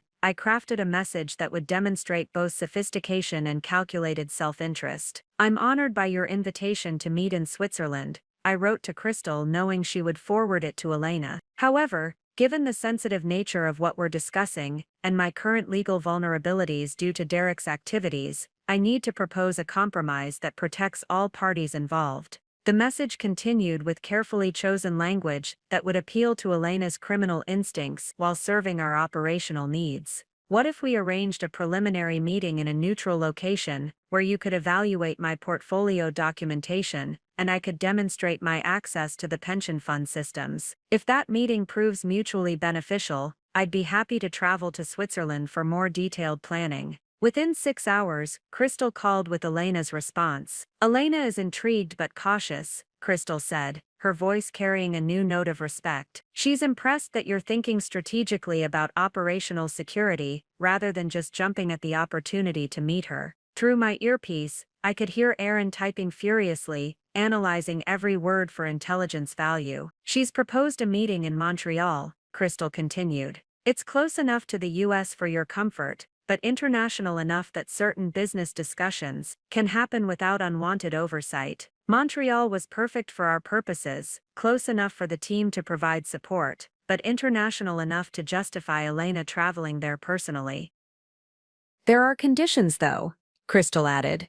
You need to bring physical documentation of your portfolio, not just digital files, and you need to demonstrate your access to Margaret Chen's systems by providing actual login credentials, not just promises. My heart raced. Elena was demanding proof that could actually compromise pension fund security. Through my earpiece, Sabrina's voice was calm but urgent. Tell her you can provide demonstration access, but not permanent credentials, until after you've met Elena personally. I understand Elena's need for verification, I replied carefully. I can arrange a demonstration of system access that proves my capabilities without compromising operational security until we've established mutual trust. Would that be acceptable? Crystal conferred with someone in the background, presumably Elena, before responding. Elena appreciates your caution. She says it shows you understand the importance of protecting valuable assets. The Montreal meeting is confirmed for this Friday at the Fairmont Queen Elizabeth Hotel. Elena will be traveling under the name Isabella Martinez. As soon as I hung up, the team erupted into controlled activity. This was exactly what we'd hoped for. Elena agreeing to leave her secure base and meet on territory where federal agents could operate. The demonstration access you promised is actually brilliant, Norman explained, pulling up a sophisticated software simulation on his laptop. We've created a perfect replica of the pension fund management system that Margaret showed you. It looks identical to the real thing, but it's completely isolated from actual pension data. Aaron added, Elena's technical people will be able to verify that the interface matches legitimate pension fund systems, but they won't realize they're looking at a carefully constructed honeypot designed to capture information about their attack methods. The fake system was a masterpiece of digital deception. It contained realistic but fabricated pension fund data, functional administrative tools that appeared to control millions in retirement investments, and hidden monitoring software that would track every action Elena's organization attempted. More importantly, Sabrina said, once Elena's people interact with our honeypot system, we'll be able to trace their digital fingerprints back to their actual infrastructure. This could give us access to their entire network. But the most crucial element was the portfolio documentation I would present to Elena. Aaron had created physical binders containing fake financial statements, offshore banking records, and investment summaries that told a compelling story of sophisticated wealth accumulation. The documentation shows a progression from small-scale tax avoidance to increasingly complex international investment strategies, Aaron explained, flipping through the meticulously crafted files. It suggests someone who started with legitimate wealth, but gradually moved into more questionable financial territories. The psychological profile was perfect for Elena's purposes. I would appear to be someone who had already crossed ethical boundaries and was ready to escalate to outright criminality. There's one more element, Janie added. We've arranged for you to have backup in Montreal. A team of federal agents will be positioned throughout the hotel, but Elena won't know they're there unless something goes wrong. As Friday approached, I found myself experiencing a strange mixture of fear and anticipation. The woman who had discovered her husband's betrayal just weeks earlier was about to sit across from one of the world's most dangerous financial criminals and convince her that I was worthy of partnership. But more than that, I was about to help prevent a crime that could devastate the retirement security of tens of thousands of innocent people. The hidden wealth I'd accumulated in secret was becoming the foundation for something far more meaningful than financial independence. It was becoming a weapon for justice. "Are you ready for this?" Sabrina asked as we reviewed the final operational details. "I've been ready my entire life," I replied, surprised by how true that felt. I just never knew it until now. The Montreal meeting with Elena Martinez exceeded every expectation we'd established. Sitting in the elegant hotel suite she'd booked,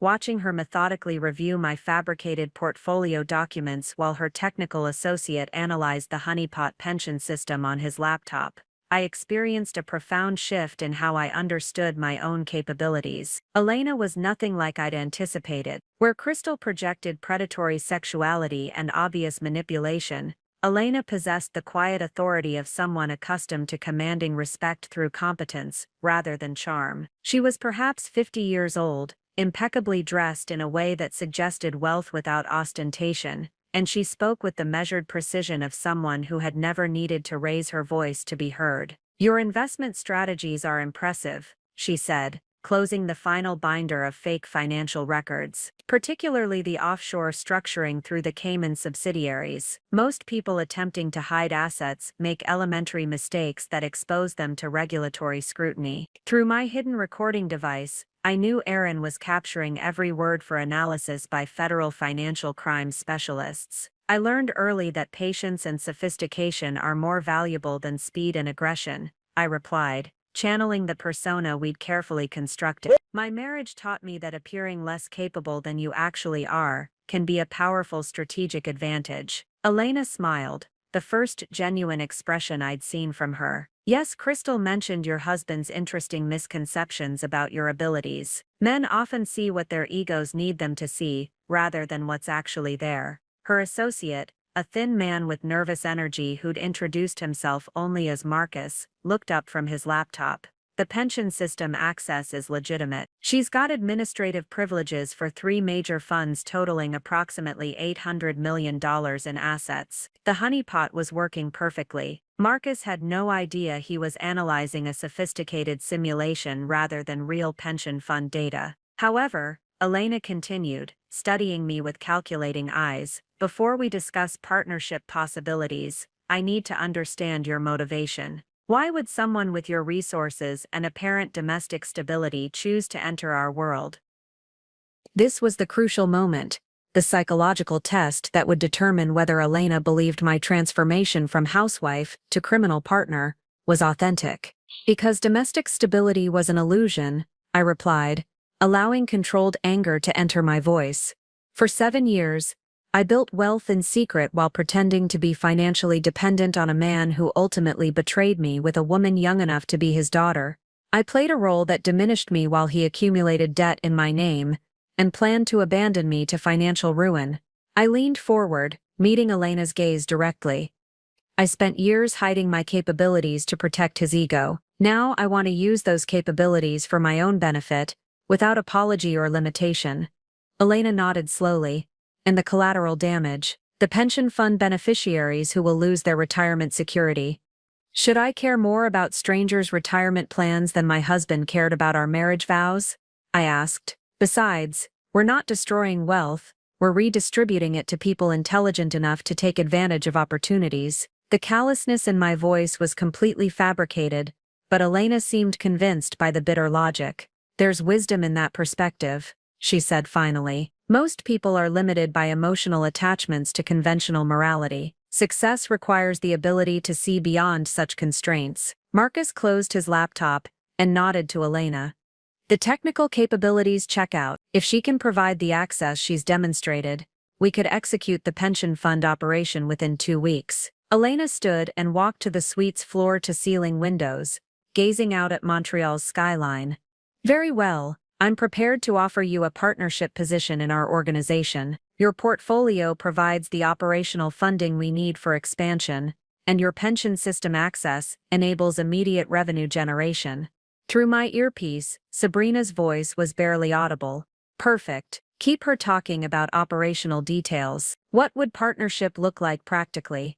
I asked. "Initially, you'd coordinate the pension fund attacks from your current location, while we establish your financial contributions through our Swiss infrastructure. Once the operations prove successful, you'd relocate to join our international team permanently. Elena outlined a criminal enterprise that spanned multiple continents, with specialized teams handling romance fraud, investment scams, cryptocurrency manipulation, and large-scale pension theft. My role would be coordinating North American operations, while contributing both funding and access to financial systems. The compensation structure is performance-based, she continued. Partners receive percentage shares of successful operations, rather than fixed salaries. Based on your capabilities and the scale of what you're enabling, you could expect annual returns in the tens of millions. As Elena described the scope of wealth I could accumulate through criminal activities, I realized I felt nothing, no temptation, no moral conflict, just clinical interest in documenting everything for federal prosecutors. The woman who had once hidden her legitimate wealth to preserve her husband's ego was gone. In her place sat someone who understood power, strategy, and the precise difference between appearing weak and actually being vulnerable. "I'm very interested," I said finally. "When do we begin?" Elena smiled. "Immediately. Marcus will coordinate the technical requirements for the pension fund access, and I'll arrange transfer protocols for your initial financial contributions." As we shook hands to formalize our criminal partnership, I knew I was crossing a line that would change everything, not into criminality, but into a version of myself that would never again allow anyone to underestimate what I was capable of achieving. The 48 hours following my Montreal meeting with Elena became a carefully choreographed dance between law enforcement preparation and criminal expectation. Elena's organization moved with impressive efficiency, sending detailed technical requirements for the pension fund access and wire transfer instructions for my supposed $5 million initial investment contribution. What they didn't know was that every communication was being intercepted and analyzed by a joint task force that now included FBI financial crimes specialists, international law enforcement coordinators, and cybersecurity experts from 3 federal agencies. "The beautiful thing about criminals who think they're smarter than everyone else," Aaron explained as he monitored Elena's digital communications in real time, "is that their overconfidence makes them careless about operational security." The technical requirements Elena's team had sent revealed far more about their methods than they realized. The specific software access they requested, the transaction protocols they outlined, and the international banking routes they preferred, created a digital map of their entire criminal infrastructure. But Elena had also demanded a test of my commitment that pushed our operation to its limits. "She wants you to execute a small-scale demonstration theft," Sabrina said, her expression grim as she reviewed Elena's latest message. "She's asking you to steal $100,000 from Margaret Chen's pension fund system as proof that you're serious about the partnership." The demand created an impossible situation. Actually stealing money would make me complicit in the crimes we were trying to prevent, but refusing would expose me as an undercover operative, and potentially trigger Elena's escape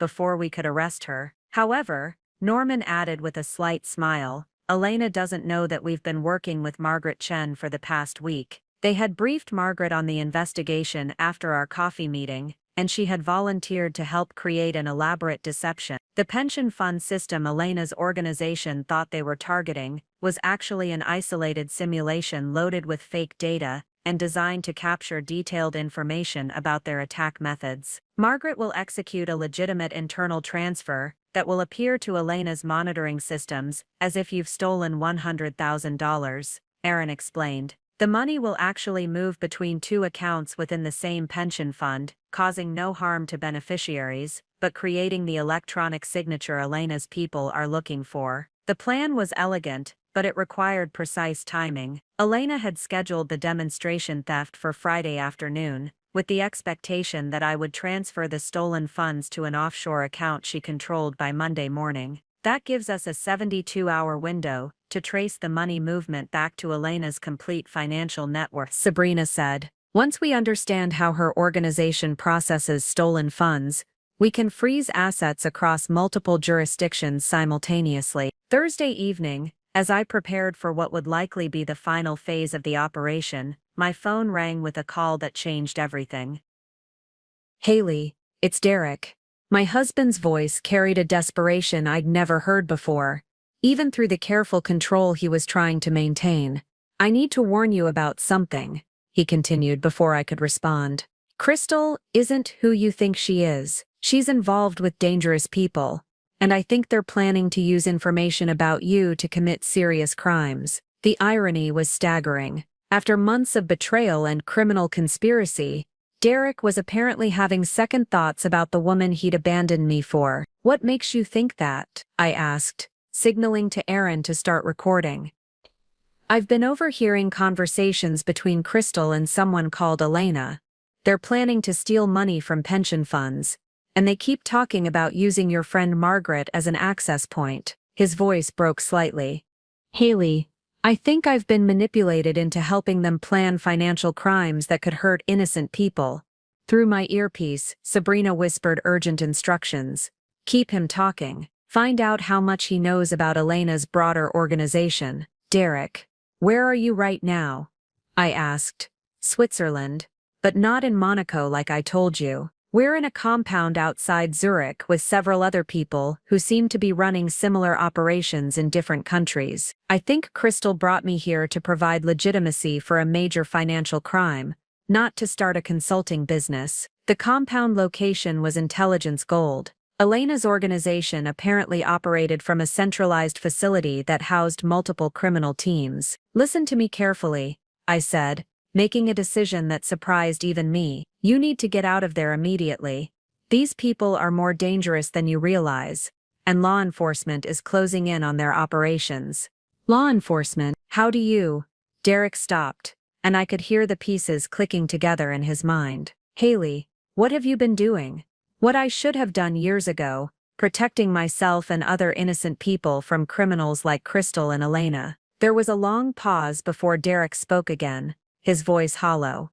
"I've destroyed everything, haven't I? Our marriage, my business, probably my freedom. And for what? A woman who was using me to steal from the same people I spent years helping." "Yes, you have," I replied with surprising gentleness. "But if you help law enforcement now, you might be able to prevent worse damage to others." Within hours, Derek had been extracted from Switzerland by international law enforcement, and was providing detailed intelligence about Elena's compound, her organizational structure, and the scope of crimes being planned. The final test wasn't my willingness to steal money, it was whether I could transform my husband's betrayal into the key that would lock Elena's organization away forever. The coordinated takedown of Elena's criminal organization happened with surgical precision at 6 a.m. Eastern Time on a cold Tuesday morning. As I sat in Pinnacle's command center, watching multiple screens display simultaneous arrests across 4 countries, I felt a profound sense of completion that had nothing to do with revenge and everything to do with justice. "Teams are in position at the Switzerland compound."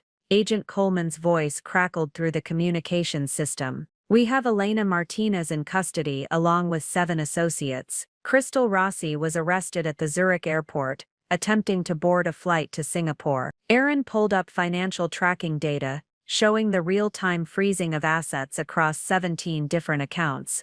"We've secured approximately $47 million in stolen funds across the network. The pension systems are completely protected, and we're beginning recovery proceedings for all identified victims." Derek's intelligence had proved invaluable. His detailed knowledge of Elena's organizational structure, combined with the evidence I'd gathered during my undercover work, had enabled law enforcement to map the entire criminal network with unprecedented accuracy. More importantly, Sabrina added, monitoring news feeds from multiple countries, we've prevented the coordinated pension fund attacks that would have affected over 60,000 retirees. The estimated prevented losses exceed $200 million. But perhaps the most satisfying moment came when Norman received confirmation that Margaret Chen's actual pension fund systems had been secured and upgraded with new protections based on intelligence gathered during our operation. "Margaret wanted me to pass along her thanks,"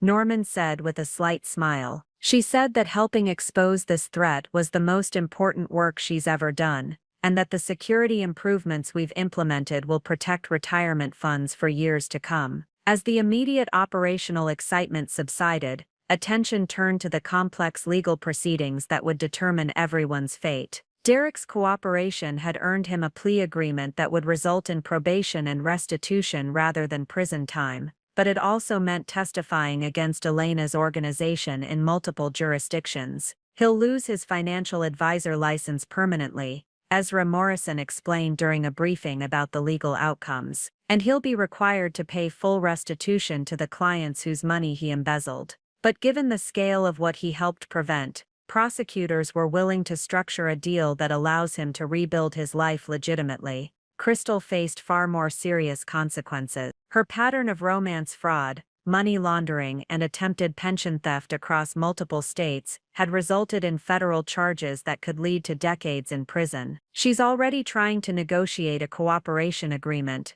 Morrison continued. But given Elena's arrest, she doesn't have much left to trade. She'll likely serve significant time. Elena herself faced the most serious charges of all. As the mastermind of an international criminal organization responsible for over $50 million in theft, she was looking at life in prison without the possibility of parole. The evidence you gathered, Sabrina told me, was crucial for the prosecution. The recordings of Elena describing her methods, the documentation of her organizational structure, and the intelligence about planned attacks created an airtight case. But the legal resolution was only part of my transformation. The skills I'd discovered during this crisis, strategic thinking, risk assessment, psychological analysis, and operational planning, had revealed capabilities I'd never known I possessed. We'd like to offer you a position, Sabrina said during our final debriefing. The Financial Crimes Unit needs investigators who understand both legitimate wealth management and criminal financial networks.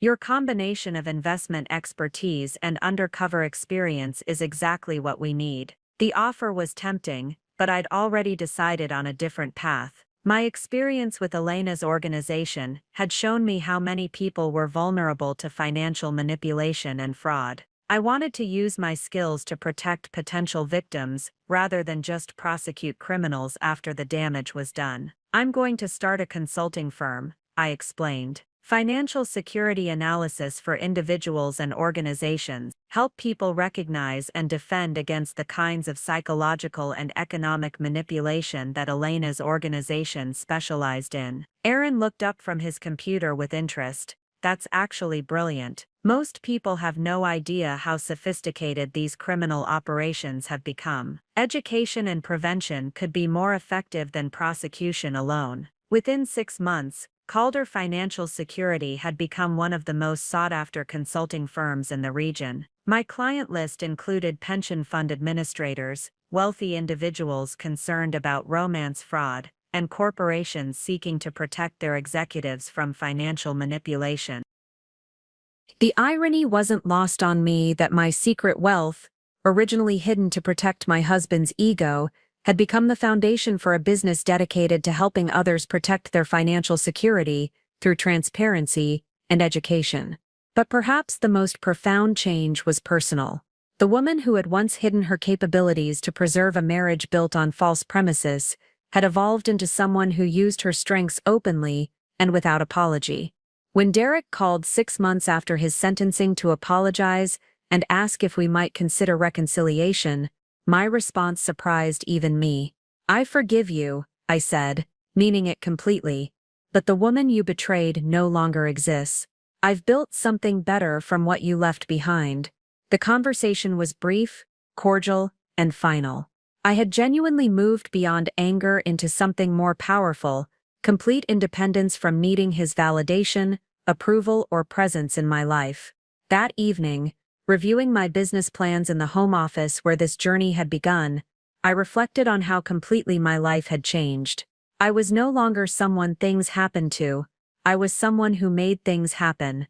2 years after discovering Derek's betrayal, I stood before a packed auditorium at the National Financial Security Conference, delivering the keynote address that had been months in the making.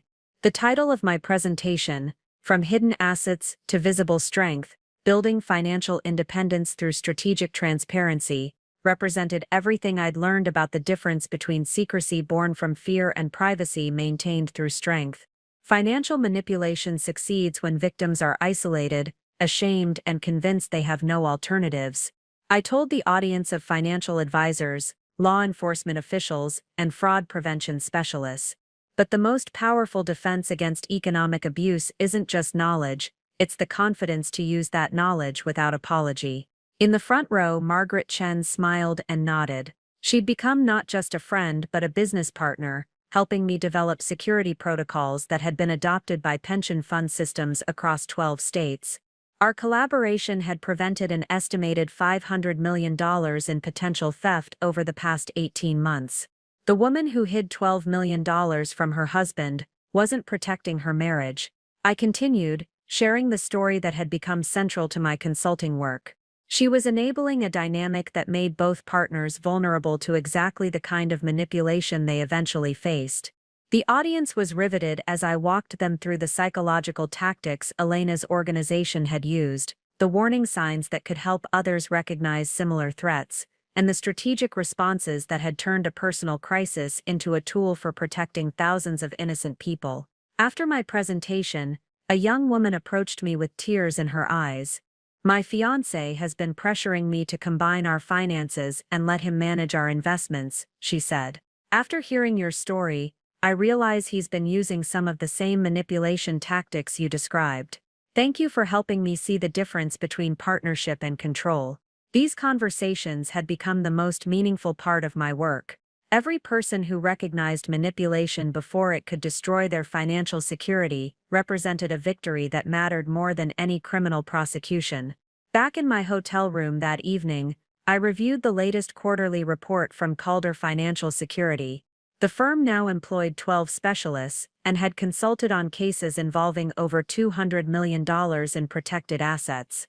More importantly, our educational programs had reached over 50,000 people through workshops, online courses, and partnership programs with law enforcement agencies.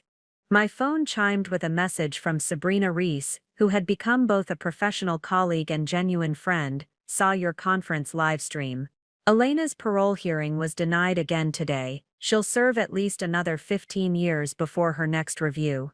Your testimony about the pension fund plot continues to be cited as evidence of ongoing public danger." Elena's conviction had resulted in a life sentence, with the possibility of parole only after 25 years. Crystal had received 18 years and would serve at least 12 before becoming eligible for release. Both women had become case studies in federal law enforcement training programs, their methods analyzed and their psychological tactics documented to help investigators recognize similar operations. Derek had completed his probation successfully and was working as a financial literacy educator at a community college, using his experience to help others recognize and avoid the mistakes he'd made. We spoke occasionally, brief, cordial conversations that confirmed we'd both moved into completely different lives. As I prepared for bed in the hotel room, I caught my reflection in the bathroom mirror and recognized something that still surprised me sometimes: complete contentment with who I'd become. The woman looking back had built a life based on authentic strength rather than hidden capabilities, professional relationships based on mutual respect rather than manufactured dependence, and financial security rooted in transparent competence rather than secret accumulation. The journey from betrayed wife to financial security expert had taught me that the most profound transformations aren't about becoming someone new. They're about finally becoming who you were always meant to be, without compromise or apology. That night I slept peacefully, knowing that tomorrow would bring new opportunities to use my story, my skills, and my strength to help others build the kind of unshakable security that no betrayal could ever destroy. The woman Derek had left with his debts was gone forever. In her place stood someone who had turned his betrayal into her greatest strength. Up next, you've got 2 more standout stories right on your screen. If this one hit the mark, you won't want to pass these up. Just click and check them out. And don't forget to subscribe and turn on the notification bell so you don't miss any upload from us.